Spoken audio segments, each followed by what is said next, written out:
and then what? Because you've done everything you were supposed to do. You filled every space that you got the job, you got the husband, you got the kids, you got the dogs, you got the house, you got the cars, you got it all. And you're still not happy. What's wrong with me? What is wrong with me that nothing is satisfying me? And that's kind of when you're hitting a wall and you're like, something has to change here. What is it going to be? And then so you start to look at yourself and you're like, get to know yourself. You date yourself. You take yourself out on dates and you take yourself at home dates. Yeah. And you cook for yourself and you heal yourself. And healing is a lot about self-love, but self-love and self-care isn't all about baths and meditation.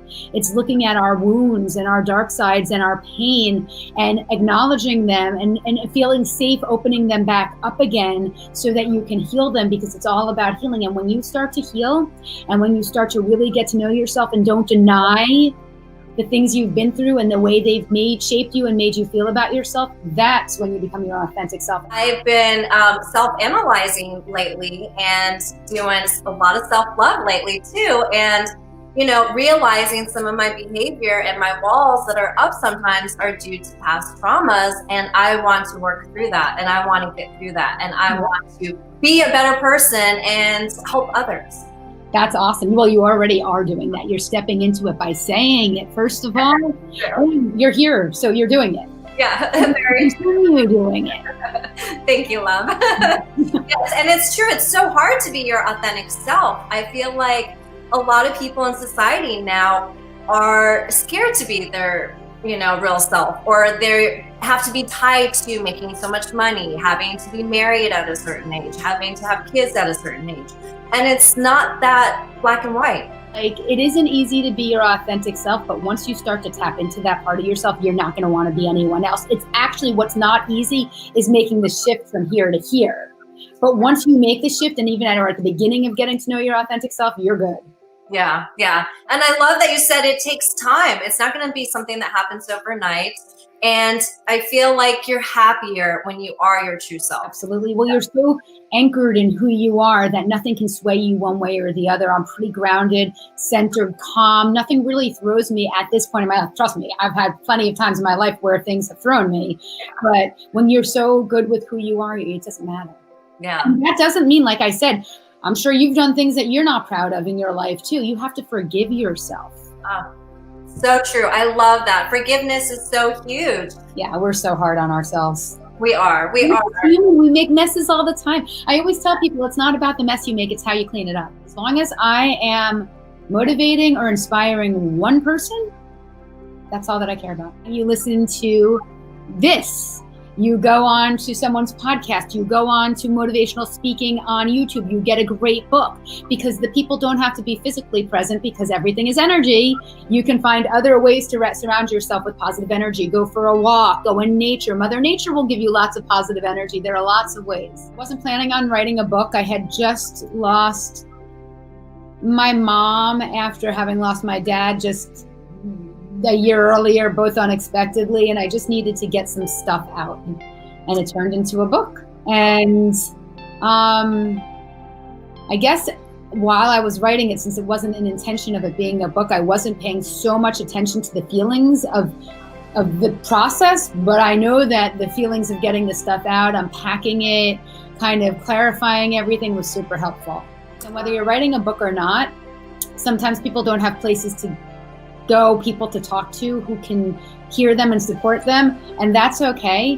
Just type or write or voice record, because one of the biggest things is getting it from here to there, wherever there is, unloading it. Otherwise it keeps like compounding inside your body, and all of a sudden you're like a walking time bomb, because you have all of these feelings and thoughts and things that are going on that you can't get out. It's our intuition. It's our gut. Those are our signs. So if you have something coming up and you're not feeling well physically, and I don't mean you have a stomach ache or you have a cold, I mean something feels off, out of alignment. That's telling you something. That's a sign. Maybe don't go in that direction, or think about why you are going in that direction. The thing is to notice that. You have to know what it feels like to feel good. Yeah. And so you can notice the differences. So you have to start noticing how you feel in your body in different situations, around different people. And that's consciousness and awareness and noticing and witnessing and observing. There's nothing really that I can grab onto that's telling me I'm on the right path. Right. So all I'm following is my intuition right now. And maybe one day it'll tell me to get off this path, and then I will. But right now it hasn't. And it's about listening to that. And when you start listening to that, you'll know when to get off it. And with the signs, you have to detach. It's not the sign. You can't be looking for the signs you want to be looking for. You have to look for the signs that are in front of you. It's about the journey in life, and it's about the ups and downs. And, we're humans, and there's going to be hardships. And it's beautiful to share your story and make it into something that helps others and inspires and makes an impact on the world. And shows people that they're not alone. I think that's the biggest thing. People think they're the only ones who went through this, who went through that. Like, hopefully people will read my story and be like, God, she has it so much worse, because it'll help them. It'll like, it's okay if people think I have it worse, because it'll make it feel better for them. They won't feel as alone. And people have these stories and they don't tell people about them. They keep them inside because they think they're so weird and different and embarrassing.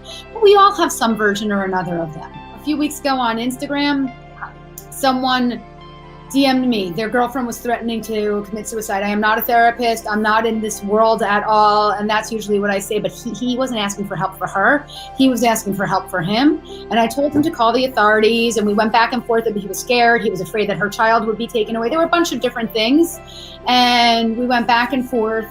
And I said, I really don't know what to tell you. And this isn't my field. And I think the only thing I can say is call the authorities.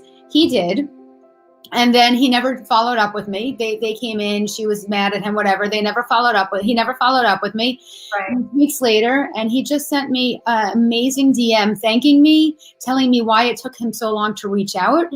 And that's my reward. That's my reward. And other things people say, like, you've changed my life. Your quotes, I never knew to think like this. I didn't know that you could even start thinking. They're not all even my own quotes. They're just that I put them up. Those are all of my awards. The number one and this, and then most dollars and that. I don't know. And I think that's why so many people love you, is you're so real and you're so humble and you're just a beautiful spirit and a vessel, just really meant to help others and to, really uplift. Thank you. And it's so needed, especially right now with time and, in the world and life going on. Yep. The energy around the world is very strange, but just so you know, the same to you. You can see you're like a beacon of light. So thank you. Have our little love fest. I love it.